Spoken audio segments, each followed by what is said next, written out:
हमारी दुनिया में ऐसा कोई इंसान नहीं है जो अमर हो, लेकिन अगर हम आपसे कहें कि हमारी इस दुनिया में एक ऐसी जगह भी मौजूद है जहाँ पर रहने वाले किसी भी इंसान की कभी मृत्यु नहीं होती, इस जगह रहने वाले हजारों साल पहले भी जिंदा थे और आज भी जिंदा है। हम बात कर रहे हैं हिमालय के ऊपर 2400 किलोमीटर में फैले एक ऐसे शहर की जिसका जिक्र हिंदू धर्म के अलावा तिब्बती, बौद्ध और कई धर्मों की अन्य प्राचीन धार्मिक किताबों में भी मिलता है। यहाँ के लोग अमर हैं। जी हाँ, वेदों, पुराणों और कई उपन्यासों में इस बात का जिक्र भी किया गया है कि हिमालय में एक जगह ऐसी है जहाँ रहने वाले लोग अमर होते हैं।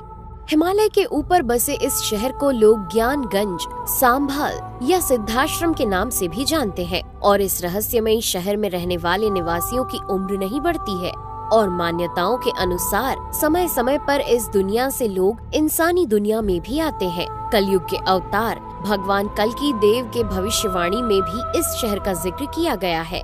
ऐसा माना जाता है कि कल्कि देव के गुरु इसी शहर में रहते हैं और यहीं रहकर वो उनके जन्म की प्रतीक्षा कर रहे हैं। ऐसा माना जाता है कि वहाँ केवल वो लोग ही पहुँच सकते हैं जिन्होंने योग और अन्य सभी धार्मिक कर्म कांड करके अपनी सभी इंद्रियों को जागृत कर लिया हो। सबसे हैरान कर देने वाली बात तो ये है कि इस शहर को ढूंढ पाना बिल्कुल भी आसान नहीं है। मैपिंग टैग और नेविगेशन सिस्टम की मदद से भी इस जगह को आज तक ट्रेस कर पाना संभव नहीं हो सका है। इसे शांग्री ला नाम से संबोधित किया गया है। आध्यात्मिक शक्ति के इस केंद्र में बुद्धिस्ट जाने का प्रयास करते हैं, लेकिन इसका रास्ता किसी को समझ में नहीं आता।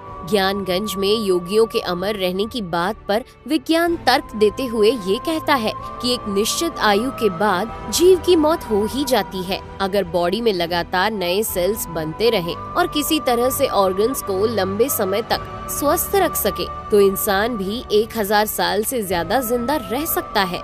न केवल साइंस बल्कि आयुर्वेद में भी कुछ ऐसा ही कहा गया है। ज्ञानगंज मठ में रहने वाले ऋषि योग विद्या में पारंगत होते हैं और इसी के सहारे वे अपनी भावनाओं को कंट्रोल कर सकते हैं। वहीं इंसान ऐसा नहीं कर सकता। लोगों का ऐसा मानना है कि ये जगह किसी खास धर्म से संबंधित नहीं है। यहाँ तक वही पहुँच पाएगा जो किसी तरह से खुद को यहाँ के लायक बना सकेगा। यदि हम बौद्ध धर्म की बात करें तो बुद्धिस्ट ऐसा मानते हैं कि भगवान बुद्ध ने अपने आखिरी दिनों में काल चक्र के बारे में ज्ञान प्राप्त कर लिया था। उन्होंने कई लोगों को इसके बारे में बताया भी था। बौद्धों का मानना है कि शंभाला दुनिया की गुप्त आध्यात्मिक शिक्षाओं की रक्षा करती है। इस पौराणिक भूमि तक पहुंचने के निर्देश कुछ पुराने बौद्ध धर्म ग्रंथों में भी दिए गए हैं, हालांकि निर्देश अच्छे से स्पष्ट नहीं है। बौद्ध भी मानते हैं कि ज्ञानगंज मृत्यु के नियमों की अवहेलना करता है। इस अमर भूमि में किसी की मृत्यु नहीं होती और चेतना सदैव जीवित रहती है। प्राचीन ग्रंथों और मान्यताओं के अनुसार ज्ञानगंज बर्फ से ढके पहाड़ों से घिरा हुआ है। इस जगह को लेकर तिब्बती बौद्धों का मानना है कि दुनिया में अराजकता की जब अति हो जाएगी तब इस विशेष भूमि के 25वें शासक पृथ्वी को बेहतर युग के लिए मार्गदर्शन करते दिखाई देंगे।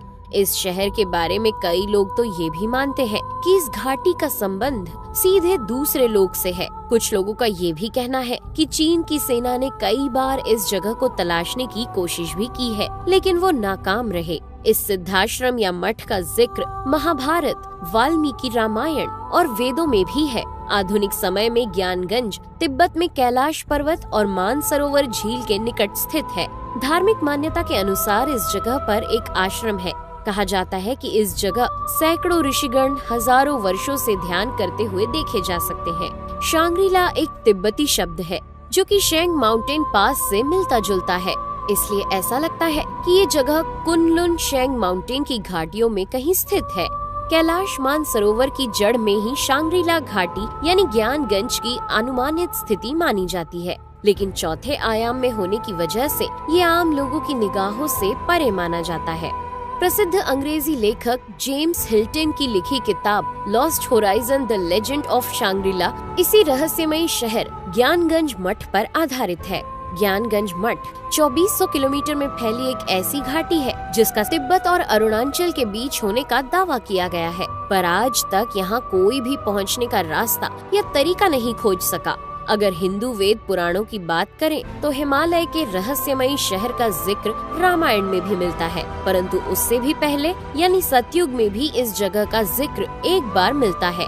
विष्णु पुराण के अनुसार जब समुद्र मंथन हुआ था तब उससे अनेकों जड़ी बूटियां और अमृत के साथ संजीवनी बूटी भी निकली थी, जिसे हिमालय में एक गुप्त जगह पर रखा गया था। ये वही ज्ञानगंज मठ था जहाँ संजीवनी बूटी को रखा गया था। रामायण के अनुसार विश्वामित्र श्री राम और लक्ष्मण जी को वेदों, ग्रंथों और शास्त्रों के साथ अष्ट सिद्धियों और नव निधियों की जानकारी के लिए इसी जगह ले गए थे, जिसे सिद्धाश्रम कहा जाता था। इस जगह का जिक्र रामायण में एक और बार तब मिलता है जब लक्ष्मण जी को मेघनाद की प्राणघातिनी बर्छी लग जाती है और वो मूर्छित हो जाते हैं। तब हनुमान जी उन्हें लंका से उठा ले जाते हैं और तब वैद सुषेण ने हनुमान जी को संक्षेप में इस जगह का विवरण बताते हुए बताया था। वेल दोस्तों, आपका इस जगह को लेकर क्या मानना है, हमें कमेंट करके जरूर बताइए।